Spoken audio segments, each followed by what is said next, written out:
He married my daughter for my house, but I already had his freedom in my hands. The wedding had barely ended when my new son-in-law cornered me in the kitchen. He smiled, that fake, sugary smile, and said, "Mother, it's time you moved to a retirement home. You don't need this big house anymore. Leave it to us." I almost choked on my tea. Not from shock. Oh no. I laughed. Because what he didn't know was that I was already 5 steps ahead. You see, while he thought I was just a harmless old woman, I had been quietly watching him from the start. The sudden interest in my daughter, the way he hovered over property documents, the way his eyes lit up not at her, but at the mention of my house. So I did my own digging, and what I found could burn his shiny little world to ashes. Turns out, my charming son-in-law had a past life he thought no one knew about. Fraud, embezzlement, a string of illegal deals swept neatly under the rug. But I unearthed them one by one, like treasures buried in dirt. And before the wedding even began, I walked into the police station and handed over every shred of evidence.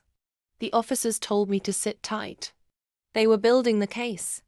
So when he tried to evict me from my own home, thinking he had all the power, I simply leaned back in my chair and said, "Funny you should mention leaving this house, because you'll be leaving it long before I do."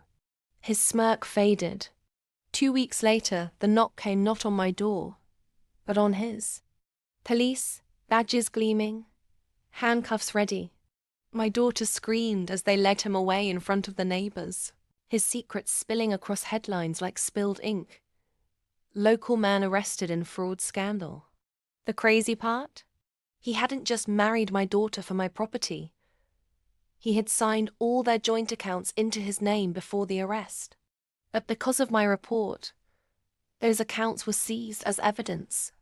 Instead of inheriting my home, he left my daughter broke, humiliated and husbandless. And me? I kept my house, my peace, and my pride. That's the beauty of revenge. It isn't loud. It isn't rushed. It's patient, sharp, and delivered at the perfect moment when the guilty least expect it. So remember, never underestimate a woman who has nothing to lose and everything to protect. If you loved this story of betrayal turned into ultimate payback, make sure you hit that subscribe button and join me for more jaw-dropping stories of revenge, secrets, and shocking twists. Trust me, you don't want to miss the next one.